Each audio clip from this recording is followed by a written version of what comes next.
দুই বর্ধমান জেলার সেরা 10টি খবর নিয়ে আমি দীপশিকা আপনাদের সামনে।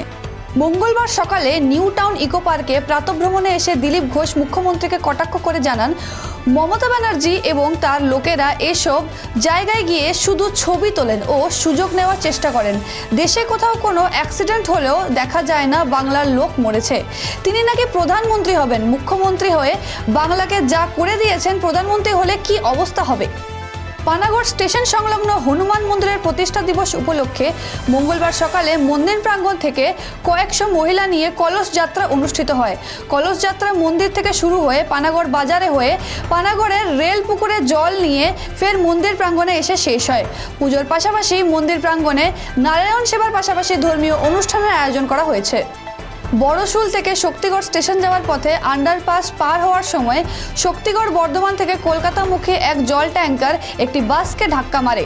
এই দুর্ঘটনায় বাসের 9 জন আহত হয় এবং আহতদের উদ্ধার করে বড়শুল হাসপাতালে নিয়ে যাওয়া হয় ঘটনাস্থলে শক্তিগড় থানার পুলিশ।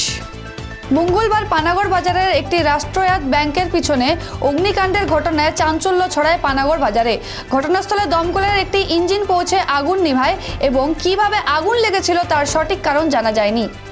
রামনবমী উপলক্ষে রানীগঞ্জের বিভিন্ন এলাকায় রাম ও বীর হনুমানের পতাকা দিয়ে ঢেকে দেওয়া হয়েছে রানীগঞ্জ শহর। এমনকি বাজারগুলোতেও রামনবমী উপলক্ষে রমরমে পতাকা বিক্রি হচ্ছে। এ সময় উপস্থিত ছিলেন বজরং দলের কর্মীরা এবং বিপুল সংখ্যক রাম ভক্তরা। দুর্গাপুর পশ্চিম বিধানসভার 35 নম্বর ওয়ার্ডের জনজাগরণ সভায় মানুষের উচ্ছ্বাস বারবার বুঝিয়ে দিচ্ছে বাংলার উন্নয়নকে আগামী দিনেও হবে অব্যাহত রাখতে আসন্ন লোকসভা নির্বাচনে মানুষ তৃণমূল কংগ্রেসকেই বেছে নিয়েছে। বয়স্ক মায়েরা বাবারা যেভাবে আশীর্বাদ দিচ্ছেন প্রতিটি জায়গায় সেখানে জয় নিশ্চিত, এবং এই গরমকে উপেক্ষা করে যেভাবে মানুষ পথে পদযাত্রায় সামিল হয়েছেন তাতে আমি অভিভূত। বাংলায় যেভাবে মানুষ তাদের আশীর্বাদ দিয়ে চলেছেন, সত্যি সেটি আমার কাছে পরম প্রাপ্তি। রামনবমীর আগের দিনে বর্ধমান দুর্গাপুর লোকসভা কেন্দ্রের বিজেপি প্রার্থী দিলীপ ঘোষ রন্ডিয়া ও চাকতেতুল গ্রামে র্যালিতে অংশগ্রহণ করেন। দুর্গাপুর এমএমসি টাউনশিপে রামনবমীর পুজো উদ্বোধন করতে এলেন বর্ধমান দুর্গাপুর লোকসভা কেন্দ্রের বিজেপি প্রার্থী দিলীপ ঘোষ।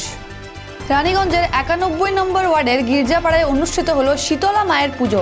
জানা যায়, রানীগঞ্জের এই গির্জাপাড়ায় মা শীতলার পুজো 44 বছর অতিক্রম করার পর 45 বছরে পদার্পণ করেছে। প্রসঙ্গত, প্রায় 44 বছর আগে এই মন্দিরের মায়ের বেদিতে একটি ছোট্ট পাথর উঠতে দেখা যায়। তারপর থেকে শুরু হয় মা শীতলার পুজো।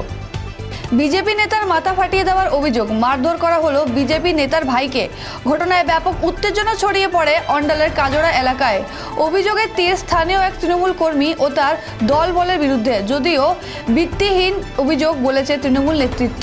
বিজেপি জেলা সভাপতি বাপ্পা চ্যাটার্জি হুঁশিয়ারি দিয়েছেন, যদি দুষ্কৃতীরা ধরা না পড়ে তাহলে লাগাতার আন্দোলন শুরু হবে। দুই বর্ধমান জেলার সেরা 10টি খবর এখনকার মতো এই পর্যন্তই। পরবর্তী খবরের জন্য চোখ রাখুন খবর বাংলা স্ক্রিনে। খবর বাংলা, খবরের খবরদারি।